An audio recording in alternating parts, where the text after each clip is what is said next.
Hello, I'm Football Diehard Senior Editor Bob Harris. It's time for the Week 4 injury preview, review, update, and overview. Something we do here every week for those of you just catching up or getting ready to set lineups. And consider this your starting point. I'll give you all this week's pertinent injuries and do them chronologically to give you an understanding of possible fallbacks you'll need to have in place based on the kickoff times. As always, I'll remind you that I record this early in the afternoon. Today is about 1:30 Eastern Time. And things will change. They always do. Once you watch this video, hit the late breaking news section of the site for any relevant updates, or better still, hit the FSP staff cheat sheet. It's kind of a one-stop shop. It links to all the latest information available for every player, all in one location. So check that out for sure.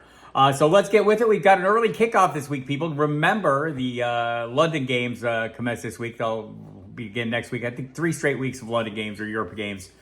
So early kickoffs, 9:30 a.m. Eastern times. That means an 8 a.m. inactive announcement for those games. For the Jacksonville Jaguars, they're hosting ostensibly the Falcons in London.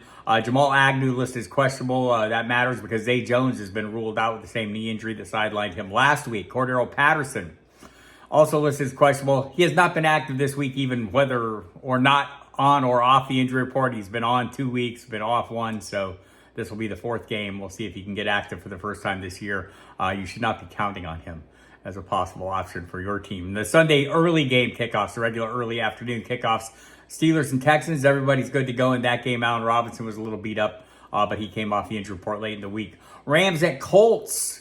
Tyler Higbee got a new contract, 3-year extension, lots of money. Also got a questionable designation with an Achilles issue. Seems pretty uncertain to me. He did work on a limited basis to end the week, so at least trending in a positive direction after 2 missed practices. Puka Nacua off the injury report. Cooper Kupp is planning to start practicing next week, so we may see him back soon. Buccaneers and Saints. Derek Carr is the big question mark in this game. Listed as questionable. That's a surprise in and of itself, right? The shoulder injury he had, did not practice from Wednesday or Thursday. Got on the field Friday, threw the ball during the open session, reportedly, according to Coach Dennis Allen. He worked during 11-on-11 drills. Jameis Winston standing by if he can't go. That's something to watch. Alvin Kamara returns to the Saints this week. He will be in the backfield against the Buccaneers. Buccaneers are all good to go. Commanders and Eagles. Chris Rodriguez, the rookie running back, not super relevant, but has been ruled out due to illness. Brian Robinson's pretty much run with that job. Antonio Gibson become a bit of an afterthought. Tough matchup, a lot of sacks for the Commanders, for Sam Howell. I think he's taken like 19 this year. It doesn't get any easier against the Eagles. Everyone on the Eagles injury report of interest is off for us. Devontae Smith had an illness. He came off the injury report Friday. Ravens and Browns gets tricky here, people. Deshaun Watson has been limited all week. They say he will play. It's a right shoulder. He took a hit last week. This is a tough matchup for him, and he will be going in as questionable. You'll want to watch that. Not a lot of options behind him. Dorian Thompson-Robinson, the rookie out of UCLA, is the only quarterback currently on the roster. They may elevate somebody. Maybe not. I think they made their elevations today.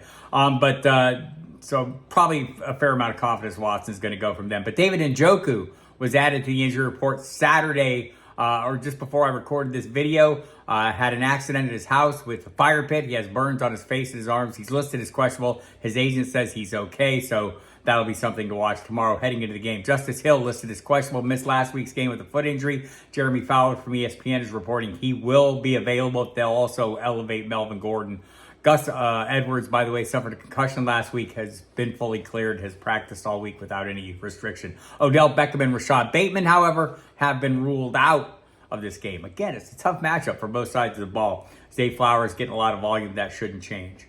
Bengals at Titans. Treylon Burks has been ruled out of this game for the Tennessee Titans. Didn't practice all week, has a knee issue. DeAndre Hopkins not on the injury report, so that's good news. He's been dealing with the ankle last couple weeks. He did again this week, took a day off, but avoided injury designation. Same with Derrick Henry, who's been dealing with a toe issue. He's fine and good to go. On the other side of the ball, Joe Burrow, no injury designation, practiced without any issue all week. Looks like he's rounding back into form, but clearly not at full speed last week, but didn't slow him down or keep him from throwing the ball to Jamar Chase a ton of times, right? Irv Smith has been ruled out for this game, though, however, and Charlie Jones, the rookie wide receiver kick returner, has been placed on injured reserve. Broncos and Bears, everyone's healthy and ready to go. Should be a shootout there. Neither team playing much defense. Some would argue the Bears not playing enough offense. We'll find out if they can change that against the Denver defense that gave up 70 points to the Miami Dolphins last week. Dolphins, speaking of them, are at the Bills. River Craycraft placed on injured reserve. Will not play in this game. Everyone else is back. Jalen Waddle. By the way, they put up that 70 points last week without Jalen Waddle, missing a key piece. So we'll see what comes of this pretty interesting AFC East matchup. All right, now. The Bills are all good to go. Vikings are at the Panthers. Miles Sanders listed as questionable with a groin injury. Jonathan Mingo questionable with a concussion.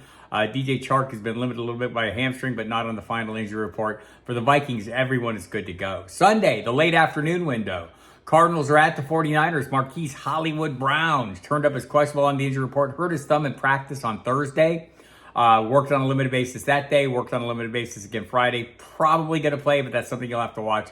Keontae Ingram similarly hurt his neck in practice on Thursday. He's listed as questionable too, working behind James Conner. But they used Rondale Moore in the backfield an awful lot last week, so I'm guessing we'll see more of that. On the other side of the ball, Deebo Samuel listed as questionable, did not practice all week. Don't have a good feeling about this one. You'll want to check. Elijah Mitchell added to the injury report on Thursday with a knee injury. Could it mean even more work for Christian McCaffrey? It's possible. Juwan Jennings, the other wide receiver, the third wide receiver, doubtful with a shin injury, seems unlikely to play. So Brandon Ayuk came off the injury report. He missed last week's game with a shoulder injury, has worked fully the last 2 days without the non-contact jersey on, so it seems like he's good to go. Cowboys are hosting the Patriots. Everyone in that game is good to go as well. Raiders at Chargers. Jimmy Garoppolo still in the concussion protocol. We may get some information on that later today, so watch those late-breaking updates or check the FSP staff cheat sheet to find out more on that. Maybe we don't get word until tomorrow. That's possible as well. But he is in the protocol. Brian Hoyer or Aiden O'Connell standing by if he can't go in a really great matchup against a generous Chargers defense. Austin Eckler listed as doubtful, all but officially ruled out of this one. Joshua Kelly will continue to handle the backfield duties. The Chargers have a bye next week, so they're obviously trying to get him all the way healthy. Sunday Night Football, Chiefs at Jets. No injury issues of note. Everyone on the Chiefs injury report, Patrick Mahomes, Isaiah Pacheco, Kadarius Toney, Noah Gray, all avoided designation, so they're all good to go. Jets with Breece Hall, same goes for him. He was limited early in the week. He's off the injury report, seems to be close to full speed anyway. Whether they trust him to handle the workload remains to be seen.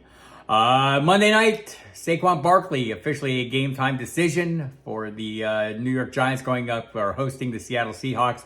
Daniel Bellinger also questionable. They'll be without Andrew Thomas, their offensive tackle. Seahawks, you'll want to watch. DK Metcalf has been a little bit limited at times this week. He practiced fully on Friday, so trending in a good direction. I'm guessing he'll play. It's the rib injury he's played through the last 2 weeks, so expect him to go as usual. So there you have it. Good luck this week. Hope you get wins, and I'll see you here in the same time, same spot next week.